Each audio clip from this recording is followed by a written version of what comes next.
Very good morning to you all. So good to see you. How's everybody doing this morning? And of course, good morning to our friends who are joining us online as well. As Inderane very accurately and correctly says, my name is Teboho Tekisho. So I go by proverb, an entertainer. A little bit about myself, if I may share. I'm from Kimberley. Came up to Joburg in 99 under the guise of coming to study. And I say guys because the truth is I wanted to be an entertainer. You know, now some of you may know that I pursued a rap career for a good chunk of my early adulthood. So in 2004, I got my first recording deal under an independent label called Outrageous Records. I will fast forward through the story. I subsequently, released a number of albums, and I pursued entertainment aggressively around about the same period. I also started on television, as Inderani alluded to. And this was my career path, right? But at some point, I realized, even though this is my passion, this is what I love, this is what I'm good at, what I'm thriving at, the harsh reality dawned on me that it's short-lived. It's a brutal business in that to achieve any success or longevity isn't up to me.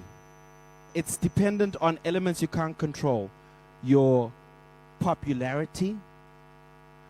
Of late, your social media following has become a unit of measurement to say whether you get work or not, or thrive or not.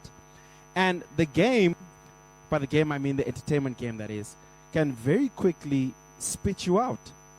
You know, whether you're ready or not, whether you're still doing well or not.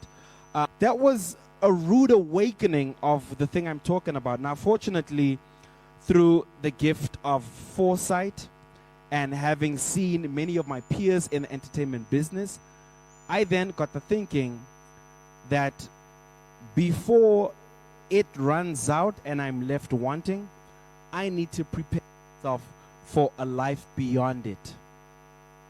And this is when I decided to actively embark on my academic journey.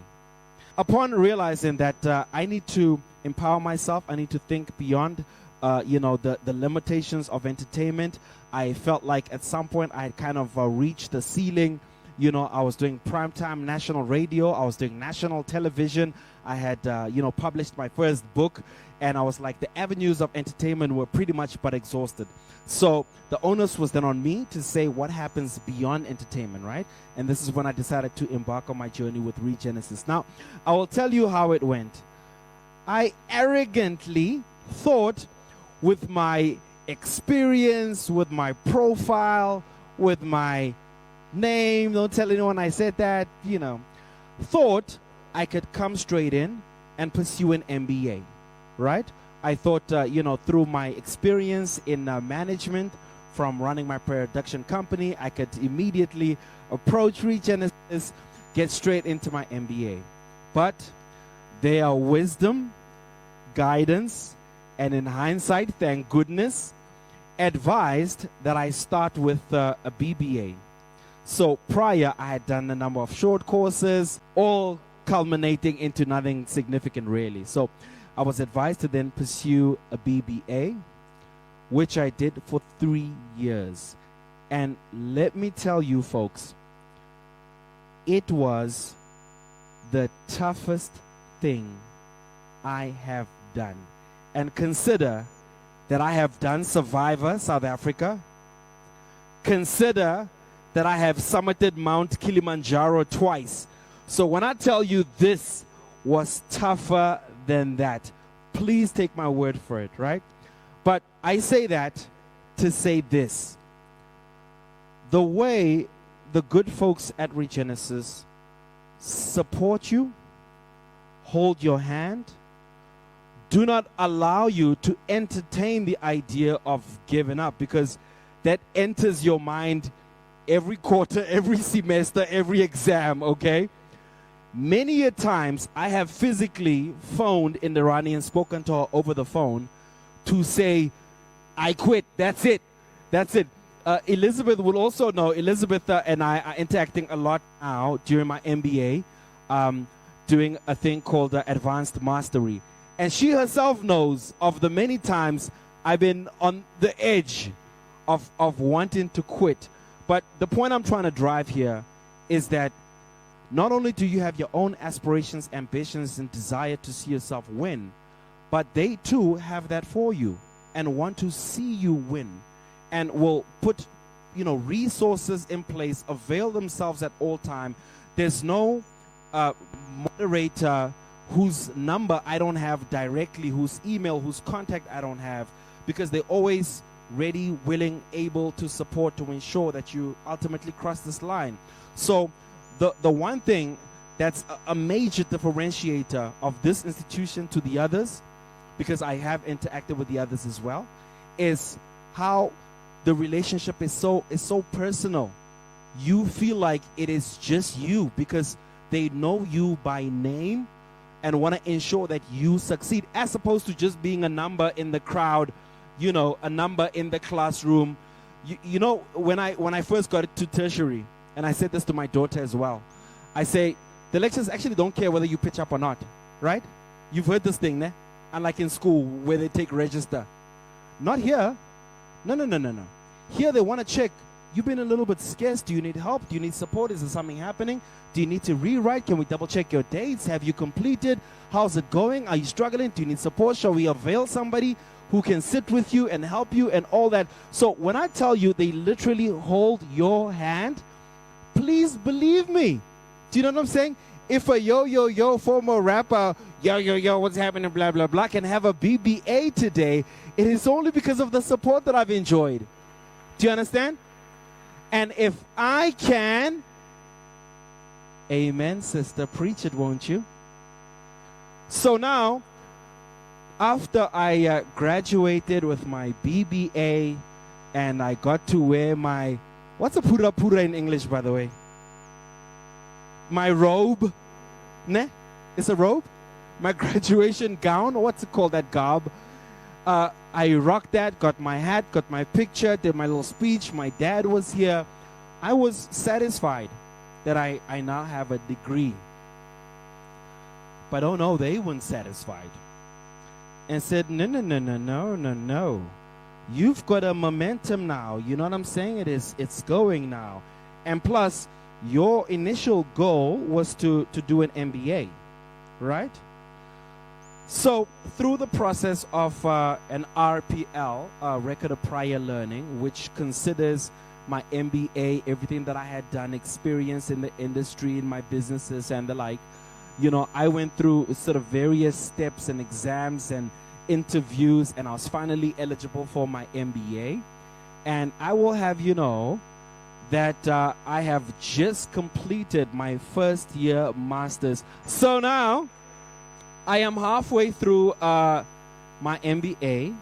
Back end of the year, we just got our results, and I've done my first year.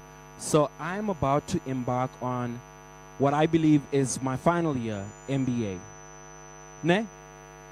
And I want to quickly give a window into the future, because just like after completing my BBA,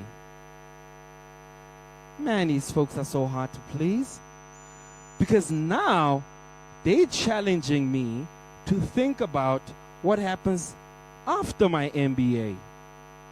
So I'm sharing with you that what I am loving about my academic journey here at Regenesys Business School is not only the support that I enjoy, it's not only how holistic it is, and Indirani spoke to it, quotients that you deal with, your physical quotients, physical, emotional, intelligence, professional, and the like. You'll find out about this when you enroll, okay? But also because they really challenge you to go beyond what you even believed you were capable of. I was happy to leave here with a degree. Not only am I busy pursuing my master's, but I'm already in contemplation about beyond that. And so That's the differentiator when you're considering institutions with whom to enroll. Consider that it is a personalized journey. Consider how much support you enjoy. Consider how you are challenged and pushed to think beyond your own preset notions and limitations of what you're capable of. You are definitely capable of more. The question I get asked a lot is, what happens after you get your degree or your DBA or whatever? Then what? Here's the thing. Then the world is open to me. It's then up to me to decide what to do. Do I go corporate? Do I continue entertainment? Do I start my own thing? Do I get into continuous learning? What do I do? The point is, the world is absolutely opened up to me. I decide what my fate is. It is not social media deciding whether I'm relevant or not.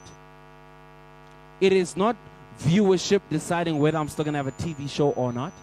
It is not listenership that's going to dictate whether I have a radio show or not. Guess what? It is not up to any of those things. Who is it up to? I decide. I have the passport. I have the key. I've got the enabler. I've got something that no one can take from me. No one can take my education away from me. Do you understand? This is how empowered I am. I am now repositioned to reshape my world, to dictate what my future looks like. It is completely up to me. So today, folks, in closing, is you have opportunity to reclaim the power, to reclaim your destiny, to reclaim your future, to decide what it looks like. Folks, for those few words, I hope to see you all in class. Again, my name is Tebogo Proverb. Let's please network, exchange, engage.